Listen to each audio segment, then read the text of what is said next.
So guys, we are inside our sample project. To create a split wipe comparison video, at first we need to import the second video as overlay. Look for fill or fit to cover the full screen. Let's add some effects to our video.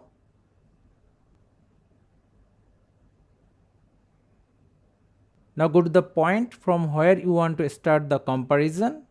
Go to mask, linear, rotate it to 90 degree. Move the slider and cover the full screen. Tap on this button to place a keyframe. Then the duration of the wipe animation, suppose around 5 seconds. Move the slider again. This will automatically place a keyframe and we are done.